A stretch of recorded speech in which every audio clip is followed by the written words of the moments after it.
Ponsel itu bergetar di atas meja.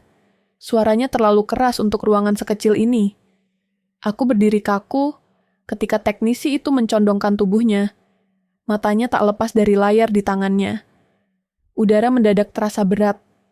Aku tidak tahu apa yang ia lihat, tapi caranya menelan ludah, membuat lututku melemah.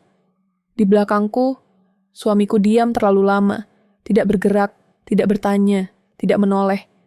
Ada jarak aneh yang terbentuk di antara kami, seperti dinding tak terlihat. Detik berikutnya, ruangan sunyi. Mesin mati. Nafasku terdengar paling keras. Aku menangkap satu detail kecil. Layar ponsel suamiku menyala, padahal ia bersumpah baterainya habis sejak pagi. Lalu semuanya berubah. Sejak saat itu, aku tahu ada sesuatu yang disembunyikan dariku, dan bahayanya sudah terlalu dekat. Aku tidak berteriak. Aku tidak bergerak. Hanya rasa dingin yang merayap pelan di tulang belakangku. Pernahkah kamu merasakan firasat yang membuat jantungmu ingin berhenti berdetak? Lampu ruang tamu masih menyala ketika aku menutup pintu pelan-pelan. Suaranya nyaris tak terdengar, tapi entah kenapa, dadaku terasa sesak. Rumah ini terlalu sunyi untuk jam segini. Pagi itu sebenarnya dimulai seperti hari-hari lain. Tidak ada pertengkaran, tidak ada percakapan penting. Hanya rutinitas yang berjalan otomatis, seolah kami berdua sedang mengulang hari yang sama tanpa sadar. Aku menyiapkan kopi, mendengar suara sendok menyentuh cangkir, lalu menunggu suamiku keluar dari kamar mandi. Biasanya, ia akan menyapaku, atau setidaknya bertanya sesuatu yang sepele. Tapi pagi itu, ia hanya duduk menatap ponselnya dan mengangguk singkat ketika aku meletakkan cangkir di depannya. Aku sempat berpikir ia lelah. Pekerjaan akhir-akhir ini memang menyita banyak energinya. Aku tidak ingin menjadi istri yang curiga tanpa alasan. Jadi aku diam. Aku memilih mengunyah roti sambil menatap meja, mendengarkan suara kipas angin yang berdecit pelan. Tapi ada sesuatu yang terasa tidak pas, bukan karena apa yang ia lakukan, melainkan karena apa yang tidak ia lakukan. Ia tidak menatapku sama sekali. Biasanya aku bisa merasakan keberadaannya, bahkan ketika kami tidak berbicara. Ada rasa tenang, rasa akrab yang tidak perlu kata-kata. Hari itu, perasaan itu hilang. Yang tersisa hanya jarak. Jarak yang tidak bisa diukur, tapi terasa jelas di antara kami. Ketika bel rumah berbunyi, aku hampir terlonjak. Suaranya memecah keheningan seperti retakan kecil di kaca. Suamiku mengangkat kepala, terlihat sedikit terkejut, lalu berdiri tanpa berkata apa-apa. Aku menyusul dari belakang, mencoba menebak-nebak siapa yang datang sepagi ini. Teknisi, katanya semalam, masalah jaringan internet yang sering terputus. Hal sepele pikirku, teknisi itu masih muda, rapi, dan terlalu serius untuk pekerjaan sederhana. Ia memperkenalkan diri dengan singkat, lalu langsung menuju ruang kerja suamiku. Aku berdiri di ambang pintu, memperhatikan mereka dari jarak aman. Suamiku menjelaskan masalahnya dengan nada datar, terlalu formal untuk percakapan di rumah sendiri. Aku tidak ingat kapan terakhir kali ia berbicara dengan nada seperti itu padaku. Aku kembali ke dapur, mencoba menenangkan diri. Suara langkah kaki mereka terdengar samar, bercampur dengan bunyi peralatan yang digeser. Aku menuang air ke wastafel, membiarkannya mengalir lebih lama dari yang diperlukan. Ada perasaan aneh, seperti menunggu sesuatu yang tidak aku pahami. Beberapa menit kemudian, teknisi itu memanggilku. Suaranya terdengar ragu, seolah ia mempertimbangkan ulang keputusannya. Aku menghampiri ruang kerja, melihat suamiku berdiri di sudut ruangan dengan tangan disilangkan. Wajahnya kaku, matanya tidak fokus. "Bu," kata teknisi itu pelan, "ada yang ingin saya tanyakan." Aku mengangguk, mencoba tersenyum. Ia menunjukkan layar laptopnya, menjelaskan sesuatu tentang jaringan dan perangkat yang terhubung. Aku tidak benar-benar mengerti, tapi aku mengangguk seolah paham, lalu ia berhenti bicara. Menatap ponsel yang tergeletak di meja. Ponsel suamiku, ada jeda aneh di sana. Sunyi yang terlalu panjang untuk percakapan biasa. Aku melihat tangan teknisi itu sedikit bergetar ketika ia mengambil ponsel tersebut, lalu menoleh ke arahku. Suamiku tidak bereaksi. Ia hanya menatap lantai, rahangnya mengeras. Ini, teknisi itu menghela napas. Mungkin sebaiknya Bapak jelaskan sendiri. Aku menoleh ke suamiku. Ia akhirnya mengangkat kepala, menatapku sekilas, lalu memalingkan wajahnya. Tatapan itu singkat, tapi cukup untuk membuat perutku terasa dingin. Ada sesuatu di sana, sesuatu yang belum pernah kulihat sebelumnya. Aku tertawa kecil, refleks. Ada apa sih? Ini cuma internet kan? Tidak ada yang menjawab. Teknisi itu menurunkan ponsel perlahan, seolah takut menjatuhkannya. Suamiku menghela napas panjang, lalu berkata singkat, "Nanti kita bicarakan." Nada suaranya tenang, terlalu tenang. Aku mengangguk, lagi-lagi memilih diam. Teknisi itu menyelesaikan pekerjaannya tanpa banyak bicara. Ketika ia pergi, ia sempat menatapku sekali lagi. Tatapan yang sulit kuartikan. Campuran ragu dan peringatan. Aku menutup pintu, menyandarkan punggungku sebentar, lalu menarik napas dalam-dalam. Jangan dipikirkan, kataku pada diri sendiri. Siang itu berlalu dengan lambat. Aku mencoba mengalihkan perhatian dengan pekerjaan rumah. Tapi pikiranku terus kembali ke momen singkat di ruang kerja. Cara teknisi itu berhenti bicara. Cara suamiku menghindari tatapanku. Hal-hal kecil yang biasanya tidak berarti, kini terasa berat. Suamiku mengurung diri di kamar kerja sepanjang siang. Biasanya pintunya terbuka. Hari itu tertutup rapat. Aku mendengar suara ketikan, lalu berhenti, lalu sunyi. Beberapa kali aku hampir mengetuk, tapi selalu urung. Aku tidak ingin terlihat mencurigai. Aku ingin percaya semuanya baik-baik saja. Sore hari, aku membuatkan teh. Kebiasaan kecil kami. Aku mengetuk pintu kamar kerja, membuka sedikit. Ia menoleh, tersenyum tipis, lalu kembali ke layar. Aku meletakkan cangkir di mejanya. "Makasih," katanya singkat. Aku berdiri sejenak, menunggu sesuatu. Pertanyaan, senyum, apapun. Tidak ada. Aku keluar, menutup pintu perlahan. Kali ini, bunyinya terdengar lebih keras di kepalaku. Malam tiba dengan cepat. Kami makan malam hampir tanpa percakapan. Televisi menyala, tapi volumenya rendah. Anak kami belum pulang dari rumah nenek. Biasanya rumah terasa hangat ketika hanya kami berdua. Malam itu terasa kosong. Seperti ada ruang besar di antara kami yang tidak bisa kuisi. Aku mencoba memulai obrolan, hal-hal ringan, cuaca, tetangga. Ia menjawab seperlunya, matanya tidak pernah benar-benar menatapku. Aku mulai merasa lelah, bukan lelah fisik, tapi lelah menunggu. Ketika ia akhirnya masuk kamar mandi, aku duduk di sofa, menatap ponselku sendiri. Notifikasi masuk, tapi aku mengabaikannya. Pikiranku melayang ke pagi tadi, ke layar ponsel di tangan teknisi itu. Aku mengingat dengan jelas. Layar ponsel suamiku menyala. Padahal, ia bilang baterainya habis. Detail kecil, tapi terus berputar di kepalaku. Aku menoleh ke meja. Ponsel suamiku tertinggal di sana. Aku tidak pernah memeriksa ponselnya. Kami tidak punya kebiasaan itu. Ada kesepakatan diam-diam tentang privasi. Tapi malam itu, tanganku bergerak sebelum pikiranku sempat menghentikannya. Aku mengambil ponsel itu, merasakan beratnya di telapak tangan. Layarnya mati. Aku menekan tombol samping, tidak menyala. Aku menghembuskan napas lega, merasa bodoh. Tentu saja baterainya habis. Aku meletakkannya kembali, tapi sebelum aku menjauh, layar itu menyala sendiri. Getaran pelan terasa di tanganku. Satu notifikasi muncul di layar kunci. Nomor tidak dikenal. Tidak ada pratinjau pesan. Hanya satu baris kecil yang muncul lalu menghilang. Aku tidak sempat membacanya. Jantungku berdebar terlalu kencang untuk alasan yang masuk akal. Aku menatap layar yang kembali gelap. Suara air dari kamar mandi terdengar konstan, menenangkan sekaligus menekan. Aku duduk kembali di sofa, berusaha mengatur napas. Ini tidak berarti apa-apa, kataku pada diri sendiri. Nomor salah. Pekerjaan. Hal sepele. Tapi rasa itu tidak pergi. Rasa bahwa ada sesuatu yang luput dari penglihatanku. Sesuatu yang sedang bergerak pelan di dalam rumah ini, mengubahnya sedikit demi sedikit. Ketika suamiku keluar dari kamar mandi, ia melihatku masih duduk di tempat yang sama. "Kamu belum tidur?" tanyanya. Aku menggeleng. "Nunggu kamu." Ia mengangguk, tersenyum tipis, lalu mematikan lampu ruang tamu.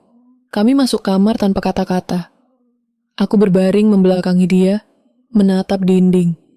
Nafasnya terdengar teratur, seolah ia sudah tertidur. Aku menutup mata, mencoba melakukan hal yang sama. Di kegelapan itu, layar ponsel yang menyala sendiri terus terbayang. Notifikasi yang muncul lalu menghilang. Dan untuk pertama kalinya sejak kami menikah, aku bertanya pada diriku sendiri, pelan-pelan, hampir takut mendengarnya.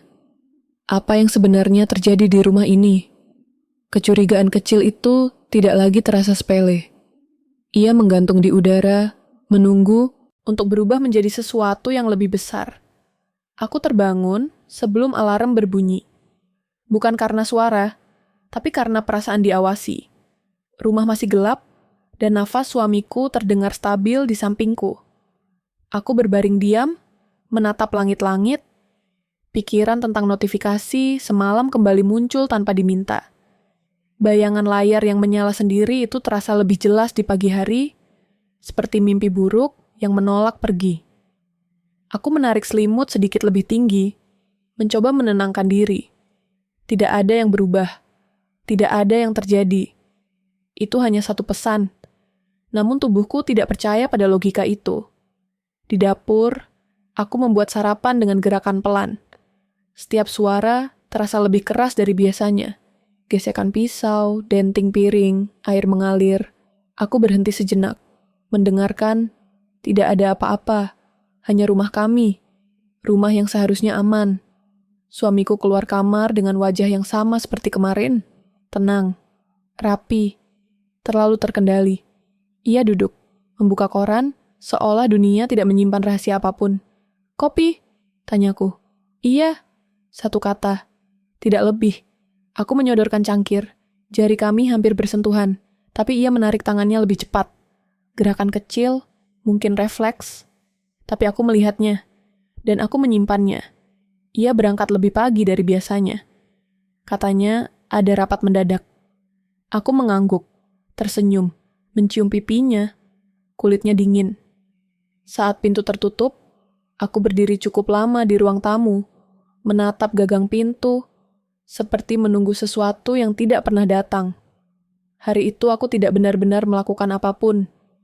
Aku membersihkan rumah yang sudah bersih, melipat pakaian yang belum perlu dilipat. Aku mengulang rutinitas lama dengan cara baru, lebih lambat, lebih waspada. Setiap sudut rumah terasa memiliki sejarah yang tiba-tiba asing. Wajah teknisi itu kembali muncul di ingatanku. Cara ia menatapku, cara suaranya menurun ketika ia berkata ada yang ingin ditanyakan. Ia tidak panik, ia tidak marah. Ia hanya khawatir, seolah ia melihat sesuatu yang seharusnya tidak ia lihat. Aku duduk di sofa, memejamkan mata, mencoba mengingat detailnya. Tangannya, keringat di pelipisnya, jeda sebelum ia bicara. Semua itu tidak terasa seperti kebetulan lagi. Siang hari, aku pergi ke warung dekat rumah. Alasan sederhana, membeli gula. Tapi sebenarnya aku hanya ingin keluar, menghirup udara lain, melihat wajah orang lain. Di sana, aku bertemu Bu Ratna, tetangga depan rumah. Ia tersenyum, seperti biasa, tapi matanya meneliti wajahku sedikit lebih lama. "Suamimu sibuk ya, akhir-akhir ini?" katanya ringan. Aku tertawa kecil. "Iya, kerjaan." "Iya," katanya lagi, pelan. Zaman sekarang memang begitu.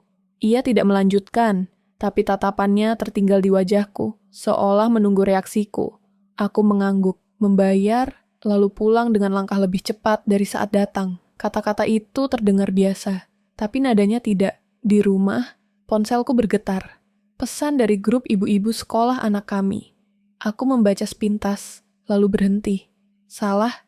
Satu pesan menyebut nama suamiku, dalam konteks yang tidak kumengerti. Aku men-scroll, mencari penjelasan. Tidak ada. Percakapan beralih ke topik lain, seolah kalimat itu tidak pernah ada. Jantungku berdetak lebih cepat. Aku meletakkan ponsel, berjalan ke kamar, lalu kembali ke ruang tamu. Aku merasa konyol, berputar-putar tanpa tujuan. Tapi kegelisahan itu nyata. Ia menempel di kulitku, membuat setiap gerakan terasa canggung. Sore hari, aku menerima telepon dari ibuku. Kami berbincang tentang hal-hal biasa. Makanan, anak, cuaca. Lalu ia berhenti sejenak. "Kamu baik-baik saja?" tanyanya. Aku membuka mulut, lalu menutupnya lagi. "Baik," jawabku akhirnya. "Iya," katanya pelan. "Kalau ada apa-apa, jangan dipendam." Telepon ditutup dengan nada yang terlalu cepat. Aku menatap layar ponsel, merasa seperti semua orang tiba-tiba berbicara dengan bahasa yang sama. Dan aku satu-satunya yang tidak mengerti. Ketika suamiku pulang, langit sudah gelap. Ia tampak lelah, tapi bukan lelah yang biasa. Ia mencium keningku, lalu langsung masuk kamar mandi. Aku memperhatikan jaketnya tergantung di kursi. Ada noda kecil di lengannya. Bukan noda biasa, seperti tanah kering. "Kamu kemana?" tanyaku dari pintu kamar mandi. "Kantor," jawabnya. Air mengalir menelan suaranya. Aku tidak bertanya lagi. Aku duduk di tempat tidur, menatap jaket itu. Tanganku bergerak sendiri, menyentuh kainnya. Bau asing tercium. Bukan parfum, bukan asap.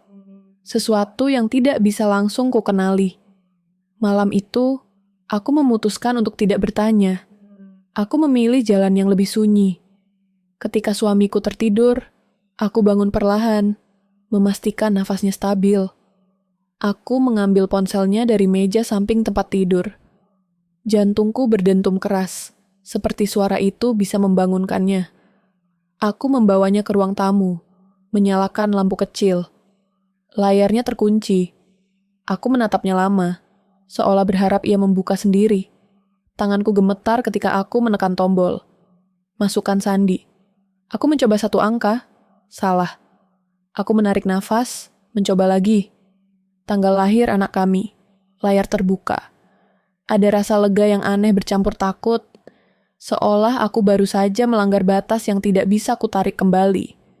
Aku membuka pesan. Tidak ada yang aneh. Riwayat panggilan normal, aplikasi biasa. Aku hampir tertawa karena ketakutanku sendiri. Lalu aku membuka galeri. Foto-foto lama, keluarga, liburan, tidak ada yang mencurigakan. Aku menggeser ke bawah, ke folder yang jarang dibuka. Namanya sederhana. Sistem. Aku menekannya. Muncul satu folder lagi, tanpa nama. Aku membuka. Kosong. Aku hendak meletakkan ponsel itu ketika mataku menangkap sesuatu di pengaturan. Penyimpanan. Ada satu file yang tidak biasa. Ukurannya besar. Namanya acak. Seperti tidak ingin ditemukan. Aku menekannya.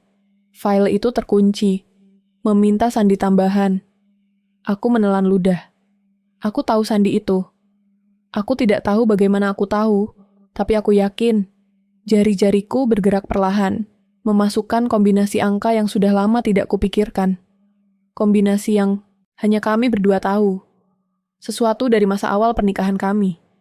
Layar berhenti sejenak. Lalu menampilkan pesan singkat. Akses ditolak. Aku membeku. Bukan karena gagal, tapi karena keyakinanku tadi. Aku mencobanya lagi. Kali ini layar bergetar pelan. Salah lagi. Aku mematikan ponsel itu, meletakkannya kembali di meja, dan duduk di sofa dalam gelap. Aku mendengar suara langkah kaki di kamar. Aku tidak bergerak. Nafasku tertahan. Beberapa detik kemudian, semuanya kembali sunyi. Aku baru berani menarik nafas panjang. Aku kembali ke kamar, berbaring di sisi ranjang, menatap punggung suamiku. Ia tidak bergerak, entah tertidur atau berpura-pura. Aku tidak tahu mana yang lebih menakutkan. Dalam gelap, pikiranku berlari kemana-mana. Pola-pola mulai terbentuk, meski aku berusaha merobohkannya. Waktu-waktu ia pulang terlambat. Alasan yang berubah, tatapan yang menghindar, semua itu kini memiliki tempat di kepalaku. Aku ingin percaya. Aku benar-benar ingin percaya. Tapi rasa aman itu sudah berubah bentuk. Ia kini menjadi kewaspadaan. Aku mendengarkan setiap suara, setiap getaran, setiap nafas. Pagi menjelang tanpa aku benar-benar tidur. Ketika cahaya pertama masuk melalui celah tirai, aku tahu satu hal dengan pasti. Ada sesuatu di ponsel itu, sesuatu yang disembunyikan dengan sengaja. Sesuatu yang terkunci dengan sandi yang seharusnya hanya aku yang tahu. Dan kebenaran itu, perlahan, mulai mengetuk. Aku menatap layar ponsel itu terlalu lama. Cahaya putihnya terasa menusuk mata, seolah memaksaku untuk tidak berpaling lagi. Tanganku gemetar, bukan karena dingin, tapi karena tubuhku sudah lebih dulu tahu bahwa apapun yang akan kubuka tidak bisa ditutup kembali. Pagi itu, rumah masih sepi. Suamiku berangkat lebih awal, meninggalkan alasan singkat dan ciuman di kening yang terasa asing. Anak kami masih di rumah nenek. Aku sendirian. Benar-benar sendirian, untuk pertama kalinya tanpa merasa tenang. Aku duduk di meja makan, ponsel suamiku tergeletak di depanku seperti benda terlarang. Jam dinding berdetak pelan, terlalu teratur untuk situasi seberantakan ini. Aku menarik napas, mencoba menenangkan tangan, lalu menyalakan layar. Aku langsung menuju file itu. Nama acaknya masih sama. Ukurannya tidak berubah, seolah menungguku sejak semalam. Aku memasukkan sandi lagi. Kali ini kombinasi lain. Tanggal yang hanya kami berdua ingat. Detik terasa memanjang. Layar berhenti, lalu berubah. File terbuka. Aku tidak langsung melihat isinya. Aku menutup mata sejenak, seperti orang yang menunda rasa sakit dengan harapan tipis bahwa semuanya akan menghilang jika aku tidak melihatnya. Tapi rasa itu justru makin menekan dadaku. Aku membuka mata. Daftar muncul di layar. Nama-nama file, lokasi, waktu, koordinat, catatan singkat. Ini bukan foto, bukan pesan. Ini seperti arsip, rapi, sistematis. Terlalu serius untuk sesuatu yang tidak berbahaya. Aku membuka satu. Isinya teks, ringkas, tanpa emosi, seperti laporan. Aku membaca perlahan, jari-jariku mati rasa. Kata-kata itu tidak berteriak, tapi maknanya menghantam keras. Ada pola, ada jadwal, ada pengamatan, nama orang-orang yang tidak kukenal, disertai catatan kebiasaan mereka, jam pulang, rute harian, tempat favorit. Aku menelan ludah, tenggorokanku kering. Ini bukan pekerjaan kantor, ini bukan proyek rahasia biasa, ini pengintaian. Aku membuka file lain, lalu yang lain. Semakin banyak ku baca, semakin jelas bentuk ancamannya. Ada sesuatu yang sedang direncanakan, sesuatu yang melibatkan orang-orang nyata. Orang-orang yang tidak tahu bahwa hidup mereka sedang dicatat dalam file tersembunyi di ponsel suamiku. Aku menutup ponsel itu tiba-tiba, seperti bisa menghentikan semuanya dengan satu gerakan. Nafasku terengah. Aku berdiri, berjalan ke jendela, membuka tirai. Cahaya matahari masuk, tapi tidak menghangatkan apapun. Dunia di luar terlihat normal. Tetangga menyapu halaman. Anak-anak lewat dengan sepeda. Semua tampak aman. Kontras itu membuat perutku mual. Aku kembali duduk, membuka lagi file tersebut. Kali ini aku membaca lebih teliti. Ada simbol-simbol kecil, kode, singkatan yang berulang. Aku tidak mengerti semuanya, tapi cukup untuk tahu bahwa ini bukan kebetulan. Ini terencana. Dan suamiku berada di pusatnya. Ponsel itu bergetar pelan di tanganku. Aku hampir menjatuhkannya. Notifikasi email masuk. Aku refleks membukanya, lalu berhenti. Pengirim tidak dikenal. Subjeknya kosong. Isi email hanya satu kalimat. Pastikan data tetap aman. Aku menatap layar. Jantungku berdentum keras. Kata-kata itu terasa seperti ditujukan langsung padaku, meski tidak menyebut nama. Aku melihat sekeliling, seolah seseorang mungkin mengintip dari balik pintu atau jendela. Rumah ini tiba-tiba terasa terlalu terbuka. Aku mematikan ponsel itu dan menyimpannya di laci dapur. Tanganku gemetar ketika aku menutupnya. Aku bersandar ke meja, menahan rasa pusing yang datang tiba-tiba. Nafasku pendek-pendek, dadaku sakit, ingatan mulai menyerbu. Potongan-potongan kecil dari beberapa bulan terakhir, yang dulu terasa tidak berarti. Suamiku pulang larut malam, dengan alasan berbeda. Panggilan telepon yang ia jawab di luar rumah. Perjalanan dinas mendadak. Semua itu kini terhubung, membentuk gambaran yang tidak ingin kulihat. Aku teringat wajahnya ketika teknisi itu memperingatkanku. Tatapan yang menghindar. Diam yang terlalu lama. Semua itu bukan kebetulan. Itu ketakutan. Atau kontrol. Aku duduk di lantai dapur, punggung bersandar pada lemari, lantai dingin menembus kain celana, tapi aku tidak peduli. Aku menutup wajah dengan tangan, mencoba menahan air mata yang memaksa keluar. Tangisku tidak keras, hanya getaran kecil di bahu, seperti tubuhku takut bersuara. Aku mencintainya. Pikiran itu muncul begitu saja, tanpa diminta. Bertabrakan dengan semua yang baru saja kubaca. Cinta yang bertahun-tahun kami bangun kini terasa rapuh, seperti kertas basah. Aku ingin percaya ada penjelasan lain. Aku ingin salah. Tapi fakta di layar itu tidak bisa disangkal. Telepon rumah berdering.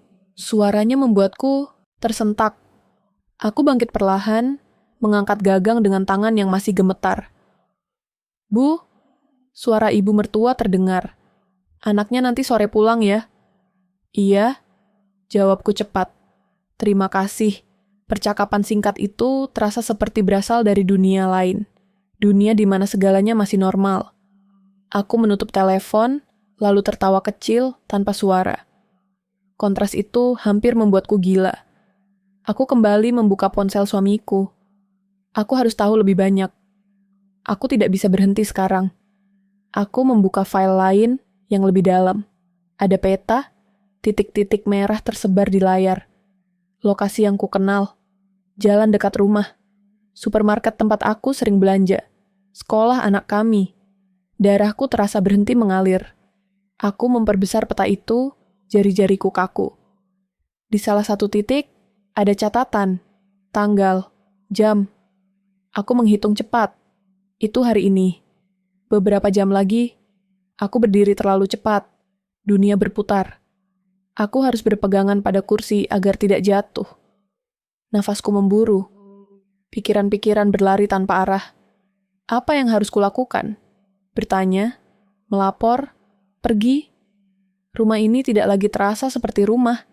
Setiap dinding terasa menyimpan rahasia. Setiap sudut seperti mengawasi. Aku berjalan ke kamar tidur, mengunci pintu, kebiasaan yang tidak pernah kulakukan sebelumnya. Kunci itu berbunyi keras, menegaskan ketakutanku. Aku duduk di tepi ranjang, menatap foto kami di meja kecil. Senyum kami terlihat tulus. Aku mengangkat bingkai itu, membaliknya. Di belakangnya ada debu tipis, tidak pernah kubersihkan. Seperti ingatan-ingatan yang selama ini kupilih untuk tidak kulihat. Aku membuka laci, mengambil paspor dan dokumen penting, lalu menutupnya lagi. Terlalu cepat, terlalu drastis, aku belum siap. Tapi tubuhku sudah bereaksi, bergerak atas naluri bertahan. Ponselku sendiri bergetar. Pesan dari suamiku. Pulang agak malam. Hanya itu. Tidak ada penjelasan. Tidak ada pertanyaan. Aku menatap pesan itu lama. Mencoba membaca di antara kata-katanya. Apakah ia tahu aku tahu? Atau ia merasa aman karena aku diam? Aku tidak membalas. Sore menjelang. Cahaya matahari berubah jingga. Aku duduk di ruang tamu, mematikan televisi. Aku ingin mendengar setiap suara, setiap langkah, setiap mobil yang lewat. Aku merasa seperti sedang menunggu sesuatu yang buruk, tanpa tahu bentuknya. Ketika pintu depan terbuka, aku hampir melompat dari sofa. Suamiku masuk, wajahnya lelah seperti biasa. Ia tersenyum tipis, menaruh tas, lalu berhenti ketika melihat ekspresiku. "Kamu kenapa?" tanyanya. Capek, jawabku cepat. Ia mengangguk, menerima jawaban itu tanpa curiga. Atau mungkin berpura-pura. Ia pergi ke kamar mandi, meninggalkanku lagi dengan pikiran-pikiran yang berteriak. Malam itu kami makan tanpa bicara. Suara sendok menyentuh piring terdengar nyaring. Aku hampir tidak merasakan makanan. Mataku terus mengikuti setiap gerakannya. Cara ia mengunyah. Cara ia meneguk air.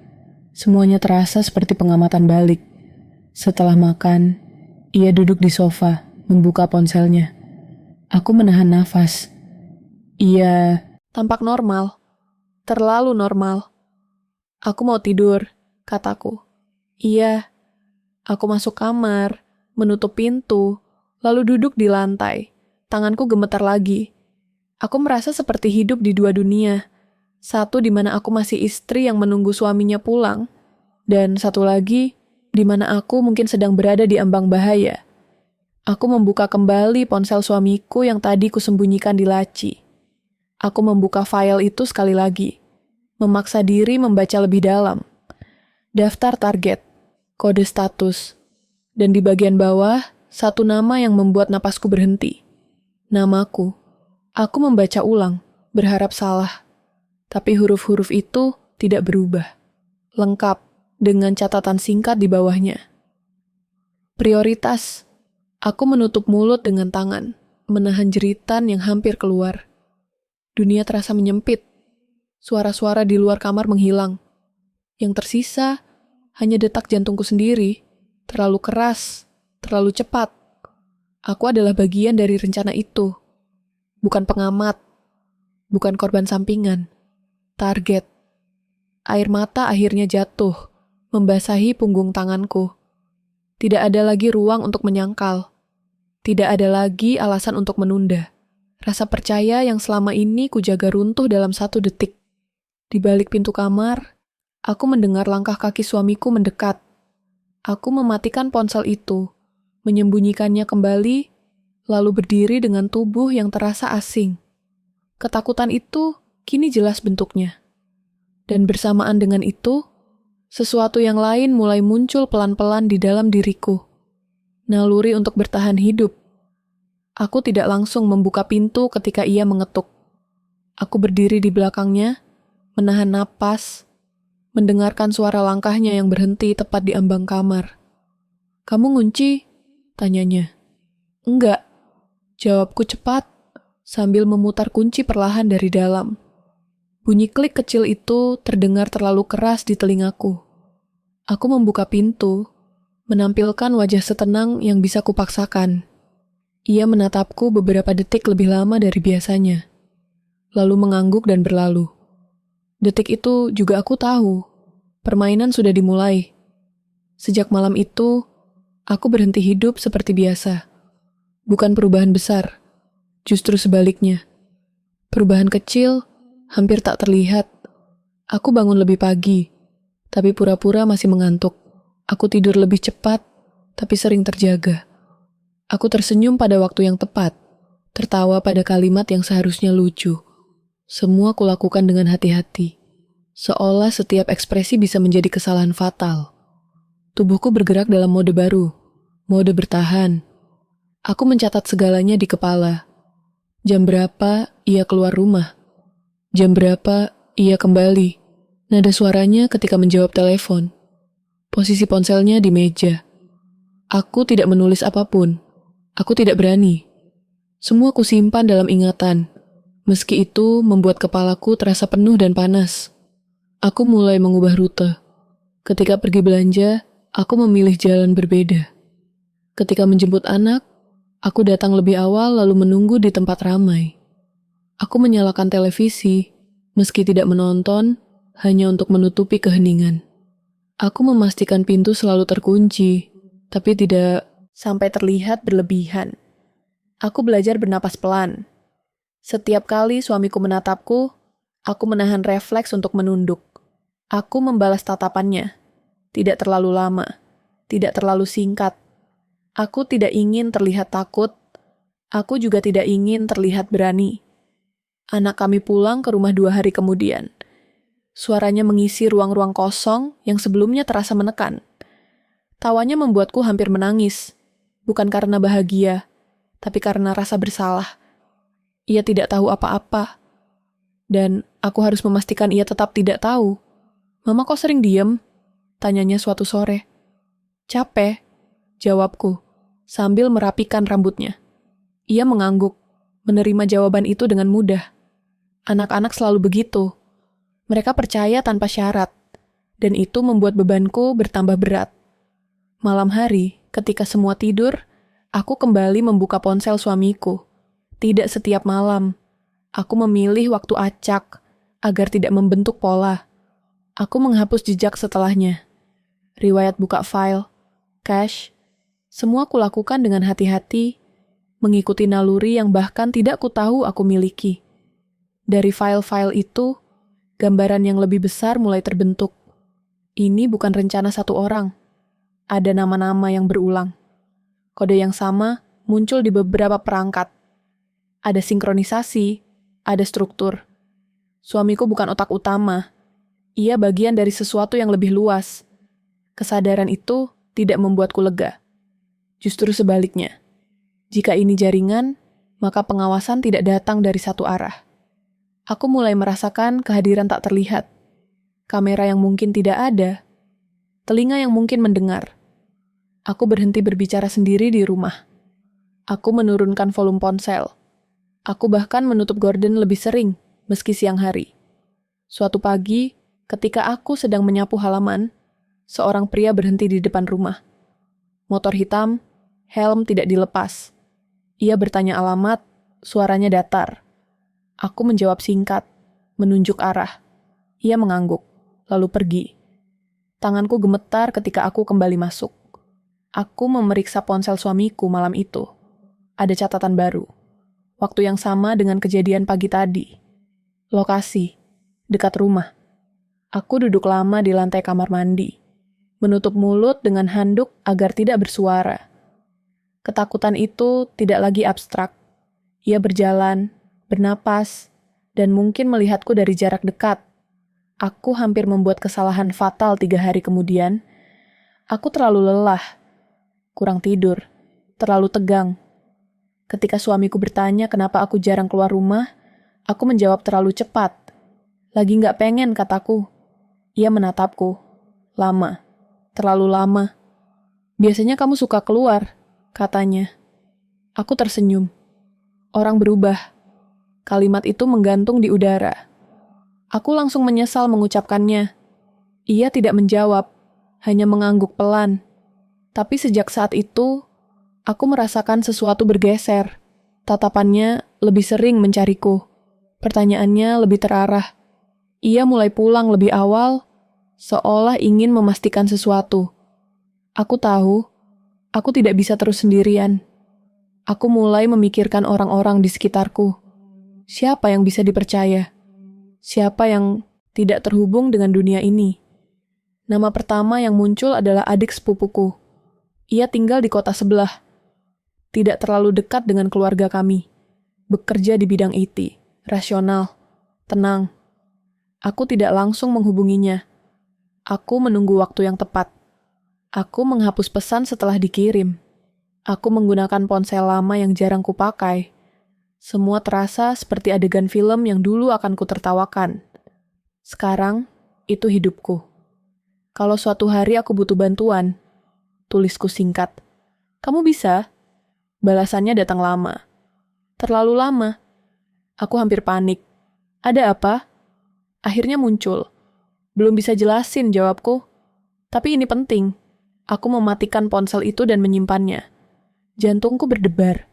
Bukan karena takut, tapi karena keputusan itu. Aku baru saja membuka pintu lain. Entah kemana arahnya. Suamiku mulai berubah cara bersikap. Ia tidak marah. Ia tidak menekan. Ia justru lebih perhatian. Terlalu perhatian. Menanyakan kegiatanku. Menawarkan bantuan. Membelikan makanan kesukaanku tanpa diminta. Perhatian itu terasa seperti pengawasan. Suatu malam, ketika aku pura-pura tertidur, aku merasakan ia bangun. Langkahnya pelan. Ia berdiri di sisi ranjang lebih lama dari biasanya. Aku menahan napas, mengatur ritme dada agar tetap terlihat tertidur. Aku merasakan tatapannya, seperti beban di udara. Ia mengambil ponselku. Aku hampir bergerak, tapi kutahan. Detik terasa memanjang. Ia membuka layarnya, menggeser, berhenti. Aku ingin berteriak, tapi aku tetap diam. Akhirnya, ia meletakkannya kembali dan keluar kamar. Aku membuka mata, basah oleh air mata yang tidak jatuh. Kesalahan kecil hampir terjadi keesokan harinya. Aku lupa menghapus satu riwayat lokasi di ponsel lama. Suamiku meminjam tas kecilku, mencari charger. Aku menyadarinya terlambat. Jantungku hampir berhenti ketika ia membuka saku depan. "Kamu pakai ponsel ini?" Tanyanya dari ruang tamu. "Kadang," jawabku. Suaraku terdengar aneh di telingaku sendiri. Ia tidak bertanya lagi. Tapi malam itu, aku menemukan tas itu tidak di tempatnya. Ia mengembalikannya ke lemari dengan posisi berbeda. Aku tahu. Aku ingat betul bagaimana aku meletakkannya. Ia sedang mencari. Hari-hari berikutnya terasa seperti berjalan di tali tipis. Setiap kata, setiap gerak, setiap jeda harus diperhitungkan. Aku bahkan melatih ekspresi di depan cermin. Wajah lelah yang wajar. Senyum kecil yang tidak terlalu cerah. Mata yang tidak terlalu waspada. Aku belajar menjadi versi diriku yang lebih pendiam. Lebih jinak. Tapi di dalam, pikiranku terus bekerja. Mencari celah. Mencari waktu. Mencari cara untuk keluar dari ini tanpa memicu ledakan. Aku tahu satu hal dengan pasti. Jika aku menunggu terlalu lama, aku tidak akan punya kesempatan lagi. Suatu sore, suamiku pulang dengan wajah yang berbeda. Lebih serius, ia meletakkan tasnya, lalu duduk di seberangku. Tidak langsung bicara, hanya menatap. "Kamu kelihatan berubah," katanya akhirnya. Aku menelan ludah. "Masa?" "Iya," katanya pelan. "Kamu lebih hati-hati." Aku tersenyum tipis. Mungkin karena umur, ia tidak tersenyum balik. "Ada yang kamu sembunyikan?" tanyanya. Pertanyaan itu tidak diucapkan dengan nada menuduh. Justru terlalu tenang, terlalu terkontrol, dan itu yang paling menakutkan. Aku menggeleng. "Enggak." Ia mengangguk pelan, seolah menerima. Tapi matanya tidak pernah meninggalkanku. Aku tahu, di balik ketenangan itu, ia sedang menghitung, menyusun, menunggu aku tergelincir. Malam itu, aku tidak bisa tidur sama sekali. Aku menatap langit-langit, mendengarkan napas suamiku di sampingku. Teratur, dalam, seperti orang yang tidak dibebani apapun. Aku tahu, aku tidak bisa terus berpura-pura sendirian. Aku butuh seseorang yang melihat apa yang kulihat. Seseorang yang bisa membantuku berpikir jernih ketika ketakutan mulai mengaburkan segalanya.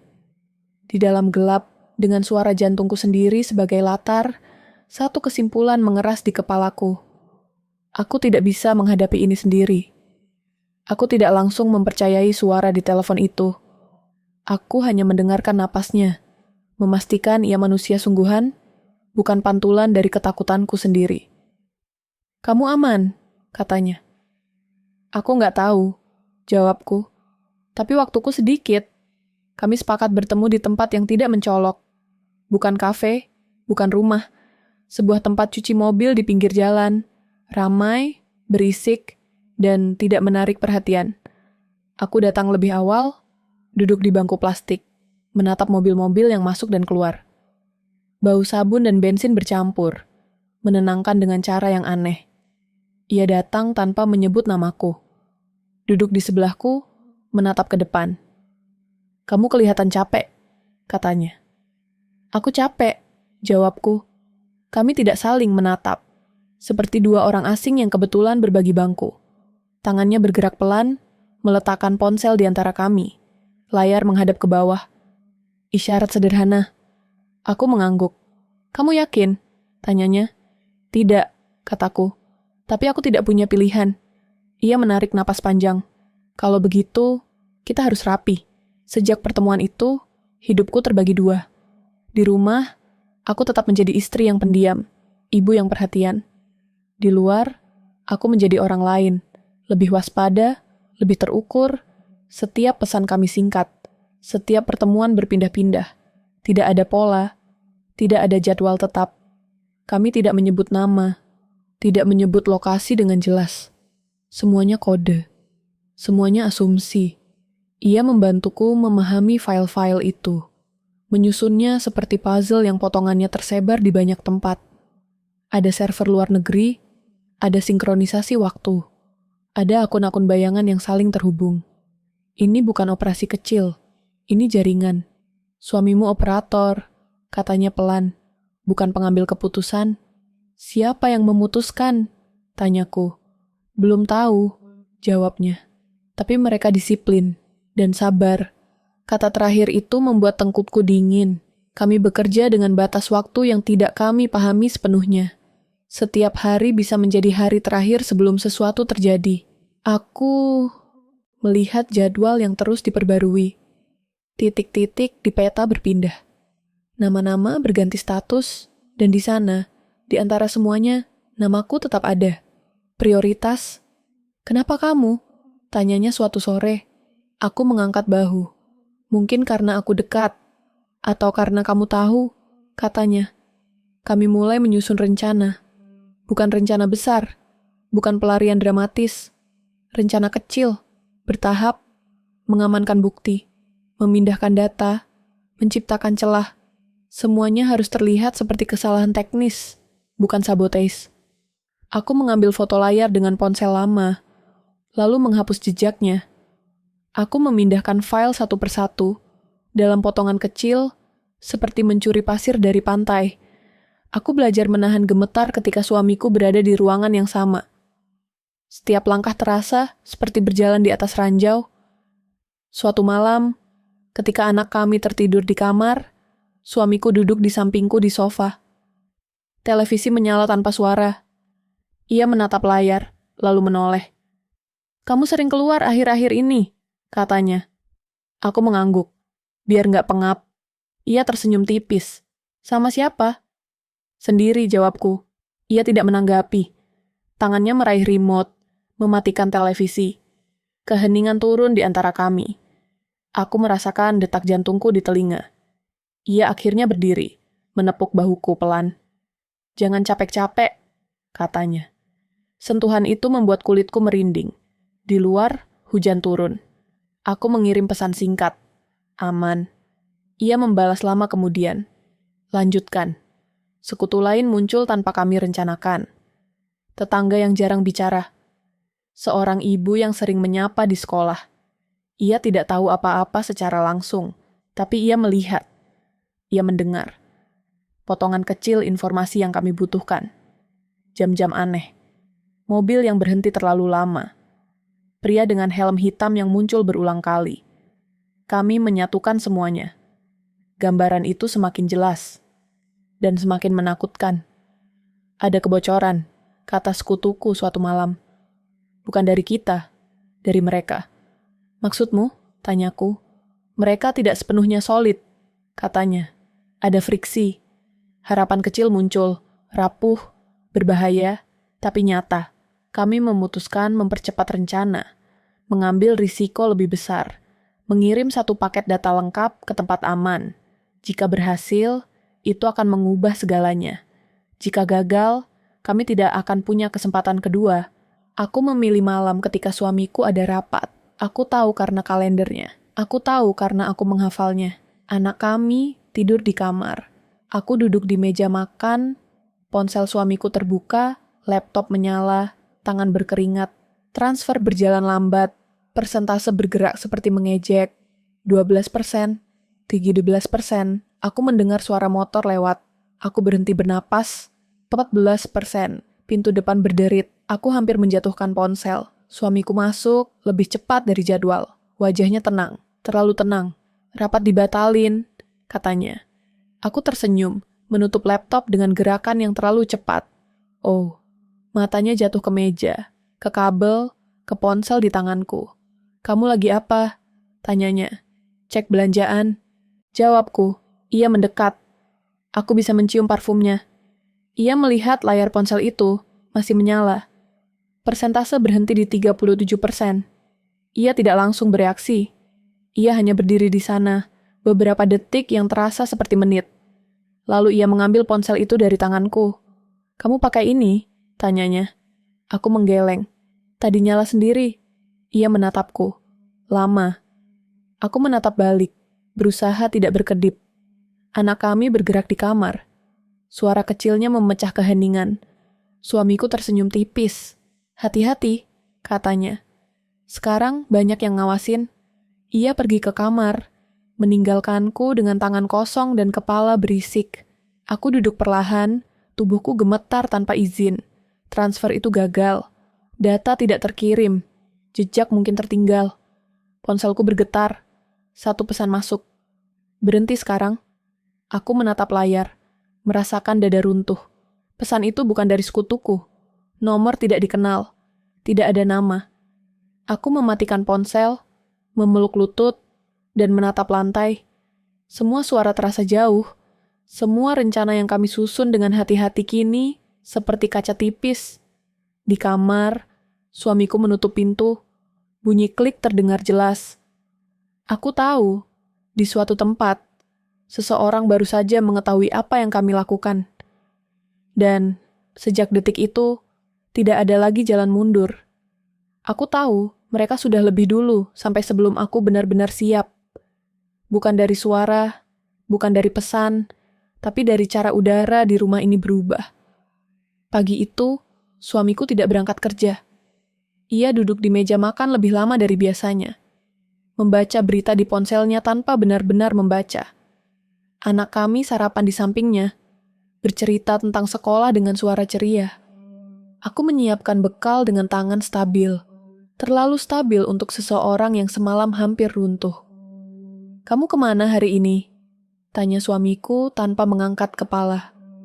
"Antar anak," jawabku. "Langsung pulang?" Aku mengangguk. "Iya." Ia menatapku, sekilas saja. Tapi cukup lama untuk membuat perutku mengeras. Aku tahu, sejak pesan anonim itu masuk, semuanya bergerak lebih cepat. Tidak ada lagi ruang untuk kesalahan kecil. Tidak ada lagi jeda untuk menenangkan diri. Di sekolah, aku menunggu sampai anak kami masuk gerbang. Aku tersenyum, melambaikan tangan, lalu berbalik cepat. Aku tidak ingin menangis di sana. Aku tidak ingin ia melihat wajah yang salah. Di mobil, aku duduk lama tanpa menyalakan mesin. Aku menghubungi sekutuku dari ponsel lama, hanya satu nada dering sebelum ia mengangkat. "Mereka tahu," kataku. "Aku tahu," jawabnya. "Mereka mengubah protokol." Artinya suamimu bukan lagi tameng. Kata-kata itu menghantam lebih keras dari yang kuduga. Selama ini, bagian dari diriku masih berharap ada jarak antara suamiku dan inti dari semua ini. Bahwa ia hanya pion, operator. Tapi nada suara sekutuku tidak memberi ruang untuk ilusi. "Kenapa dia?" tanyaku pelan. "Karena dia rapi," jawabnya. "Dan kamu terlalu dekat." Aku menutup telepon sebelum suaraku berubah. Aku menyalakan mobil, menyusuri jalan yang terasa asing, meski kulewati hampir setiap hari. Setiap kendaraan di belakangku terasa seperti bayangan. Setiap lampu merah terasa terlalu lama. Di rumah, suamiku sedang menelepon. Ia berhenti bicara ketika melihatku masuk. Aku mengangguk, masuk ke dapur, membuka kulkas tanpa tujuan. Aku mendengar suaranya menurun, berubah formal. Ia menutup telepon, lalu mendekat. "Kamu lama," katanya. "Macet." Ia tidak bertanya lagi. Tapi aku merasakan perhatiannya menempel di punggungku. Aku menuang air, membiarkannya meluap sedikit. Gerakan kecil, disengaja. Ia mengambil lap dan membersihkannya, terlalu sigap, seperti orang yang sudah siap menghadapi kekacauan.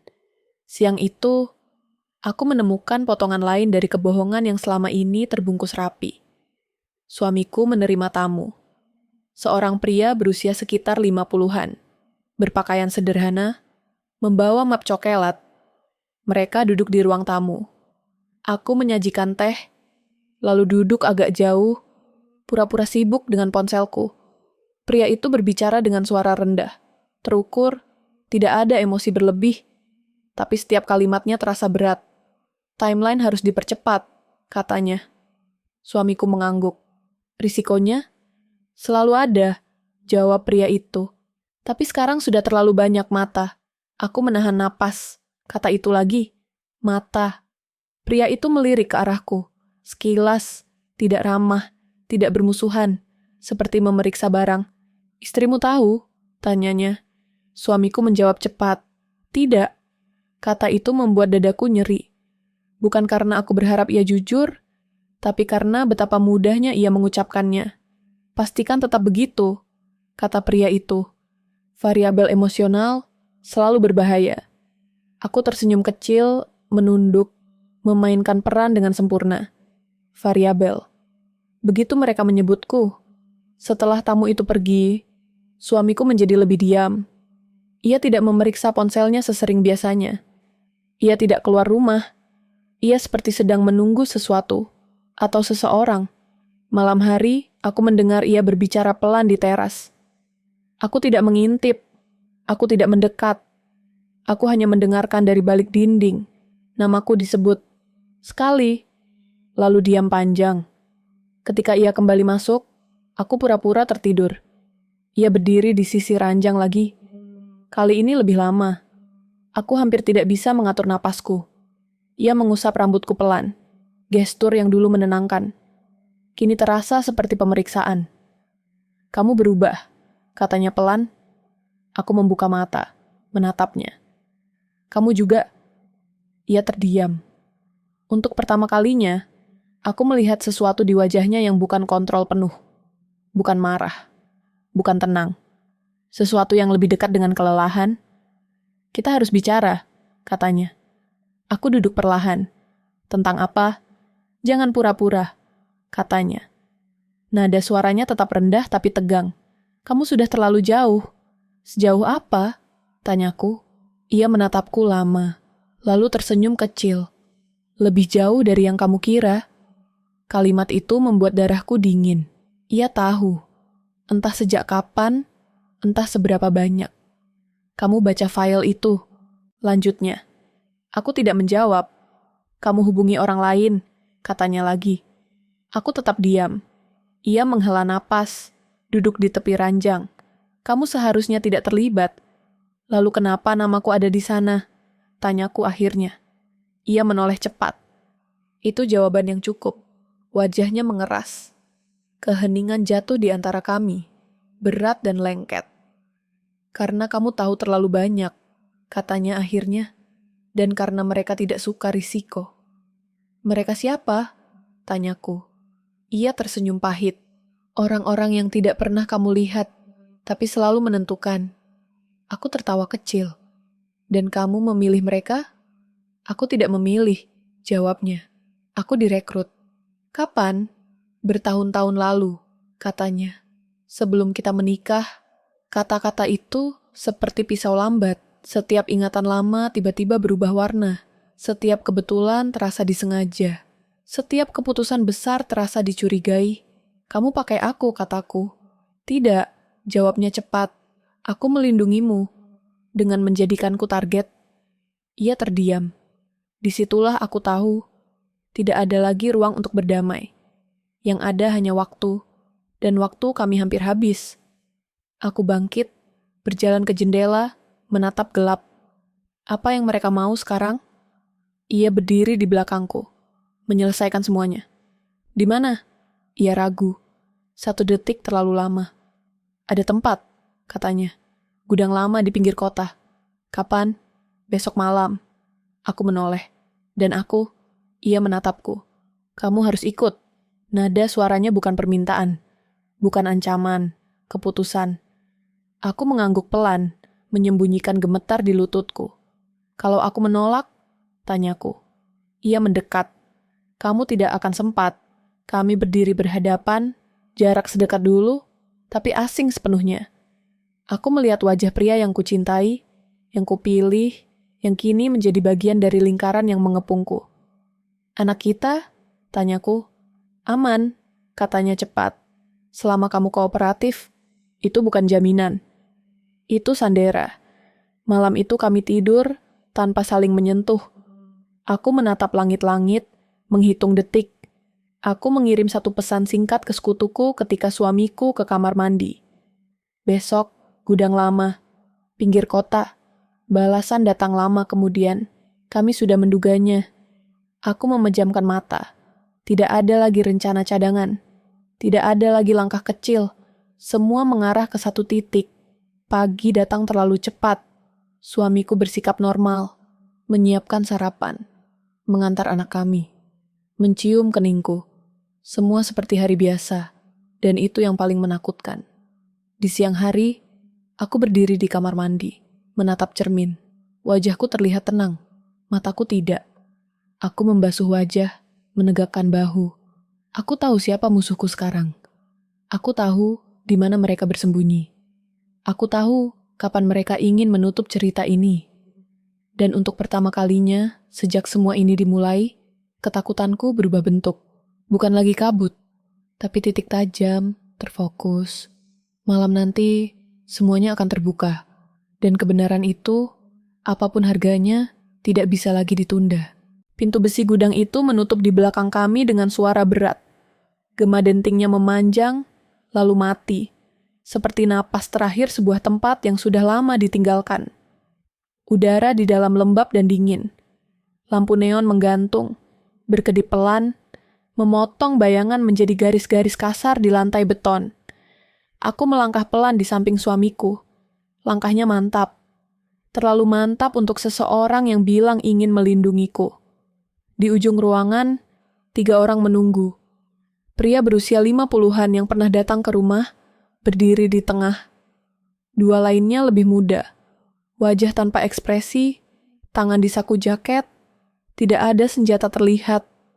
Itu justru membuatku lebih tegang. Kamu datang tepat waktu, kata pria itu. Suamiku mengangguk, seperti yang diminta. Pria itu menatapku, lama, menilai. Dia kelihatan tenang. Aku membalas tatapannya tanpa berkedip, karena aku sudah tahu. Senyum tipis muncul di wajahnya. Bagus, itu mempermudah. Kami diminta duduk. Kursi plastik tua diseret, suaranya menggesek lantai. Aku duduk tegak, telapak tangan di paha, menahan getar. Di balik jaketku, ponsel lama menyala senyap. Sekutuku sudah di luar. Menunggu sinyal. Menunggu kesalahan. Langsung saja, kata pria itu, kita kehabisan waktu. Ia menjelaskan dengan nada datar, tentang jaringan, tentang aliran data, tentang orang-orang yang dibungkam bukan dengan kekerasan, tapi dengan penghapusan, kehilangan pekerjaan, reputasi, identitas. Target-target itu bukan mati. Mereka dihilangkan dari kehidupan yang mereka kenal. Dan aku, tanyaku, kamu anomali, katanya. Tidak ada di rencana awal. Suamiku mengalihkan pandangan. Aku merasakan dadaku mengencang. Kamu melihat terlalu banyak, lanjut pria itu. Dan kamu terlalu dekat dengan operator kami, suamiku, kataku. Ia mengangguk. Tepat. Aku menoleh ke arah suamiku. Kamu tahu mereka akan menjadikanku target. Ia menelan ludah. Aku berusaha menunda. Dengan berbohong, kataku. Dengan melindungimu. Jawabnya cepat. Aku tertawa kecil, pendek. Dengan menjebakku di rumah yang diawasi. Keheningan turun. Lampu berkedip. Pria itu mengangkat tangan, menenangkan. Cukup, katanya. Ini bukan sesi pengakuan. Ini seharusnya, kataku, karena kalian sudah kalah. Salah satu pria muda bergerak. Pria tua mengangkat tangan lagi. Belum. Aku menghela napas. Inilah momennya. Aku merasakan ketenangan aneh merayap. Seperti ketika keputusan akhirnya diambil. Kalian mengira aku sendirian, kataku. Itu kesalahan pertama. Ia menyipitkan mata. Kamu mengirim data? Sebagian, jawabku jujur. Cukup untuk membentuk pola. Suamiku menoleh cepat. Kamu bilang gagal. Aku bilang transfernya gagal, kataku. Bukan salinannya. Wajahnya memucat. Itu bukan kemenangan, itu duka. Pria itu tersenyum tipis. Salinan tanpa kunci tidak berguna. Aku mengangguk. Betul, itu kesalahan kedua kalian. Aku mengangkat ponsel, menyalakan layar. Tidak menunjukkan apa-apa, hanya memberi isyarat. Kunci kalian bukan di file, tapi di kebiasaan. Ia tertawa pelan. Jelaskan, kalian rapi, kataku. Disiplin, sabar, dan selalu sinkron. Aku menekan satu tombol. Lampu di ujung gudang mati. Hanya satu. Gelap merayap setengah ruangan. Salah satu pria muda bergerak lagi. Pria tua menghela napas. Jangan panik, katanya. Ini trik. Bukan, kataku. Ini penanda. Aku menatap suamiku. Kamu selalu bilang, jangan tinggalkan pola, tapi kamu meninggalkannya. Apa? Katanya. Waktu, jawabku. Kalian selalu memperbarui jadwal di menit yang sama, setiap hari. Pria itu mengeras. Omong kosong. Cek, kataku. Atau jangan, polisi akan mengecekkan. Suara sirene jauh terdengar. Sangat jauh. Mungkin kebetulan. Mungkin tidak. Pria itu tersenyum lagi. Lebih tipis. Kamu mengundang perhatian. Aku mengundang saksi, kataku. Keadilan butuh saksi. Ia menatap dua pria muda. Mereka ragu. Ragu adalah retakan. Kamu tidak akan keluar dari sini, katanya pelan. Aku berdiri. Lututku bergetar. Tapi aku berdiri. Aku tidak perlu keluar. Aku perlu waktu. Suamiku bangkit. Hentikan. Aku menoleh. Kamu mau hentikan apa? Ini, katanya. Mereka tidak akan ragu. Aku mendekat satu langkah. Kamu sudah ragu. Itu cukup. Ia menggeleng. Aku bisa menutup ini. Dengan apa? Tanyaku. Pengorbanan siapa? Ia terdiam. Pria itu mendesah. Kita akhiri. Ia memberi isyarat. Salah satu pria muda mengeluarkan ponsel. Aku merasakan getaran di saku jaket. Satu getaran pendek. Sinyal dari luar. Sekarang, kataku. Lampu gudang menyala penuh. Pintu samping terbuka. Suara langkah ramai. Bukan polisi. Wartawan. Kamera. Mikrofon. Wajah-wajah lapar berita. Pria itu membeku. Untuk pertama kalinya, kontrolnya retak. Bagaimana? Katanya. Aku tidak butuh polisi untuk memulai, kataku. Aku butuh cahaya. Kamera mengarah. Pertanyaan berhamburan. Nama disebut. Jaringan disebut. Bukti disebut. Pria itu mundur satu langkah, lalu berhenti. Dua pria muda saling pandang. Salah satunya pergi. Yang lain bertahan, wajah pucat. Suamiku berdiri di tengah kekacauan itu, tak bergerak. Aku mendekatinya. Kamu masih bisa memilih, kataku pelan. Memilih apa? Tanyanya. Kebenaran, jawabku. Atau mereka. Ia menutup mata. Ketika membukanya, aku melihat sesuatu runtuh. Aku capek, katanya. Aku ingin ini selesai. Dengan cara yang benar, kataku. Ia mengangguk pelan, lalu berbalik ke arah pria tua. Saya akan bicara. Pria itu tersenyum pahit. Kamu tahu konsekuensinya. Aku tahu, jawab suamiku. Aku hidup dengannya. Kamera mendekat. Suamiku berbicara tentang rekrutmen, tentang perintah, tentang penghapusan, tentang daftar target. Namaku disebut, suaranya bergetar. Tidak hancur, jujur. Aku berdiri di sampingnya, napasku teratur. Ketakutan bertemu keberanian, dan tidak lari. Pria tua itu mundur ke bayangan. Tidak ditangkap malam itu. Tapi namanya sudah keluar. Itu cukup. Keadilan jarang datang sebagai pukulan.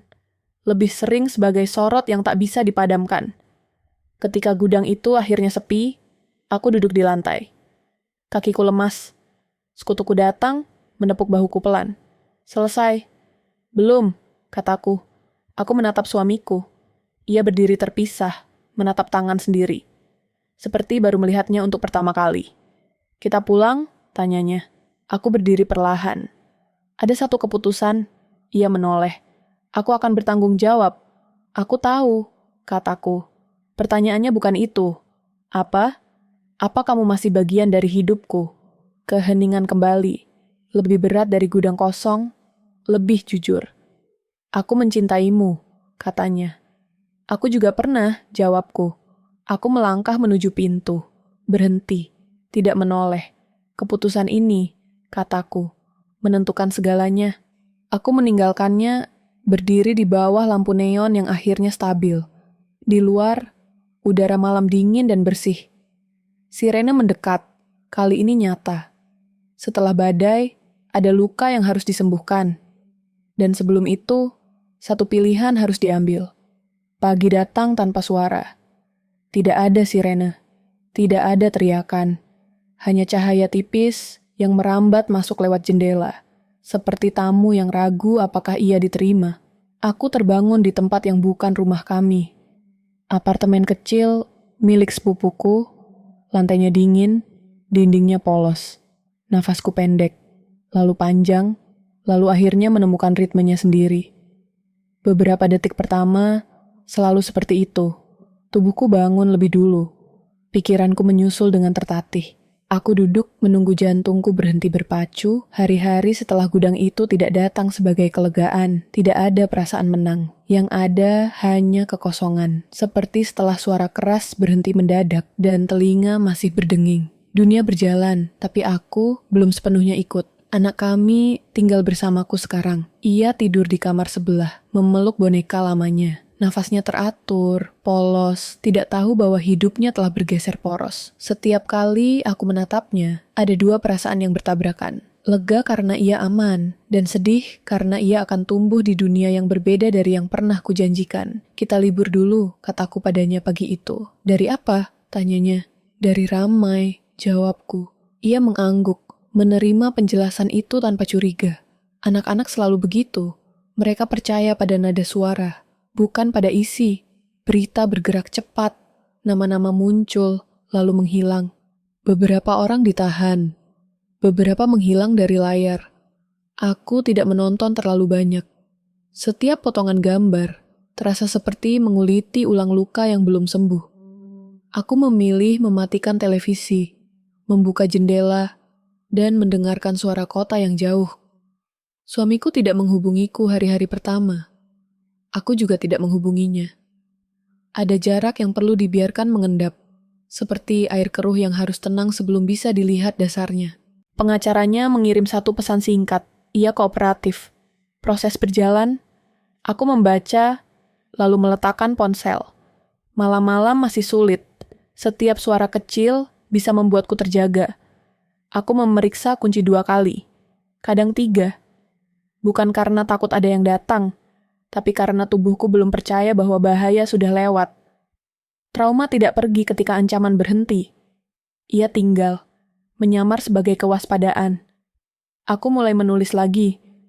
Bukan tentang apa yang terjadi, tapi tentang hal-hal kecil. Daftar belanja, jadwal sekolah, catatan tentang cuaca. Menulis membuat tanganku bergerak, dan gerakan itu menenangkan. Seperti memberi sinyal pada tubuh bahwa aku masih punya kendali. Suatu siang, aku duduk di taman kecil dekat apartemen. Anak kami bermain ayunan. Aku memperhatikan bayangannya bergerak maju mundur di tanah. Ritmis, terprediksi. Untuk pertama kalinya sejak lama, aku merasa tidak diawasi. Kamu kelihatan lebih tenang, kata sepupuku yang duduk di bangku sebelah. Aku belajar, jawabku. Belajar apa?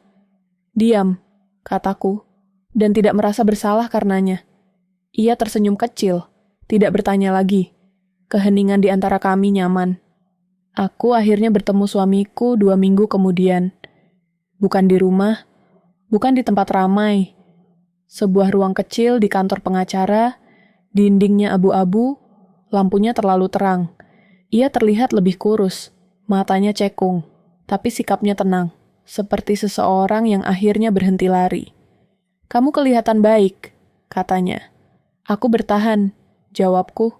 Kami duduk berhadapan, meja di antara kami seperti batas tak kasat mata. Tidak ada sentuhan, tidak ada air mata. Hanya 2 orang yang pernah saling mengenal dengan cara paling dalam. Kini berbicara dengan hati-hati. Aku akan mengaku sepenuhnya, katanya. Aku tidak akan menarik apapun. Aku tahu, kataku. Ia mengangguk, lalu menunduk. Aku minta maaf. Kata-kata itu jatuh pelan, tidak dramatis, tidak menuntut balasan. Aku merasakannya seperti batu kecil yang dilempar ke danau, riak ada, tapi tidak menghancurkan permukaan. Aku tidak datang untuk memaafkan, kataku. Aku datang untuk menutup. Ia menatapku, matanya berkaca-kaca. Anak kita akan baik-baik saja, potongku, karena aku akan memastikan. Keputusan itu terasa berat, tapi juga jujur. Cinta tidak selalu berakhir dengan kebencian. Kadang ia berakhir dengan jarak yang perlu dijaga agar tidak melukai lagi. Aku berdiri lebih dulu. Ia tidak menahanku. Di luar, matahari terasa hangat di kulitku. Aku berjalan pelan, memperhatikan langkahku sendiri. Setiap langkah adalah pernyataan kecil. Aku masih di sini. Waktu bergerak dengan cara yang aneh setelah trauma. Ada hari-hari yang terasa normal, lalu satu momen kecil, bau bensin, bunyi motor, membuat semuanya kembali. Aku belajar menerima itu, tidak melawan, tidak menyalahkan diri sendiri. Pulih bukan berarti lupa, pulih berarti bisa hidup meski ingatan masih ada. Aku mulai bekerja paruh waktu. Pekerjaan sederhana, rutinitas jelas. Aku suka itu. Kejelasan adalah kemewahan setelah hidup dalam kabut. Aku menjemput anak tepat waktu, memasak makan malam sederhana, membaca cerita sebelum tidur. Hal-hal kecil itu menjadi jangkar. Suatu malam, anak kami bertanya, "Papa kemana?" Aku berhenti membaca, menarik napas. Papa sedang menyelesaikan masalahnya. Dia balik? Tidak sekarang. Jawabku jujur. Ia memikirkan itu, lalu bertanya, "Mama sedih?" Aku tersenyum tipis. "Mama kuat." Ia mengangguk, puas dengan jawaban itu, lalu memejamkan mata. Anak-anak tidak butuh cerita lengkap. Mereka butuh rasa aman. Dan itu yang kupilih untuk diberikan. Aku sering berdiri di depan jendela sebelum tidur, melihat lampu-lampu kota. Dulu, cahaya itu terasa seperti mata yang mengawasi. Sekarang, hanya lampu. Aku belajar membedakan mana bahaya, mana bayangan ketakutan sendiri. Suatu pagi, aku menerima pesan dari nomor tak dikenal. Jantungku sempat melonjak, tapi isinya singkat. "Kasus ditutup. Terima kasih atas keberanianmu." Aku menatap layar lama, lalu menghapus pesan itu. Aku tidak membutuhkan pengakuan. Yang kubutuhkan sudah ada. Ketenangan kecil yang tumbuh pelan-pelan. Aku kembali ke rumah lama kami untuk terakhir kalinya. Mengambil barang-barang yang tersisa. Rumah itu kosong. Eko langkahku sendiri terdengar asing. Aku berjalan dari satu ruangan ke ruangan lain, menyentuh dinding, mengingat versi diriku yang pernah percaya sepenuhnya pada tempat ini. Di kamar tidur, aku membuka lemari, menemukan jaket lama suamiku. Aku menghirup baunya. Tidak ada rasa rindu yang menusuk, hanya kenangan yang sudah ditempatkan pada jarak aman. Aku menutup lemari, mematikan lampu, dan mengunci pintu untuk terakhir kalinya. Kunci itu terasa ringan di tanganku. Di apartemen baru, aku menempelkan foto kecil di dinding. Foto kami bertiga diambil sebelum semuanya runtuh. Aku tidak ingin menghapus masa lalu. Aku ingin mengingatnya dengan cara yang tidak menyakitkan. Pemulihan bukan garis lurus. Ada hari aku merasa kuat. Ada hari aku ingin bersembunyi. Aku memberi ruang untuk keduanya. Tidak ada target waktu. Tidak ada tuntutan untuk kembali normal. Normal yang lama sudah tidak ada. Aku membangun yang baru. Suatu sore, aku duduk di balkon, minum teh hangat. Angin membawa suara kota yang lembut. Aku memejamkan mata, merasakan tubuhku hadir sepenuhnya di momen itu. Tidak di gudang, tidak di rumah lama, di sini. Aku menyadari sesuatu yang sederhana dan penting. Aman bukan berarti tanpa risiko. Aman berarti tahu apa yang harus dilakukan ketika risiko datang. Dan tahu bahwa aku bisa mempercayai diriku sendiri. Aku bangkit, memanggil anakku untuk makan malam. Suaraku terdengar mantap. Di meja kecil kami, lampu menyala hangat. Tidak mewah, tidak sempurna, tapi nyata. Malam turun perlahan. Aku mematikan lampu satu persatu. Ketika akhirnya berbaring, Aku tidak lagi menghitung suara. Aku tidak lagi memegang ponsel dengan waspada. Aku menarik selimut, menutup mata, dan membiarkan gelap menjadi istirahat, bukan ancaman. Cerita ini tidak berakhir dengan kemenangan besar. Tidak ada tepuk tangan. Tidak ada perayaan. Ia berakhir dengan sesuatu yang lebih sunyi dan lebih penting. Aku hidup. Aku memilih. Dan besok, ketika pagi datang lagi tanpa suara, aku akan menyambutnya tanpa rasa takut.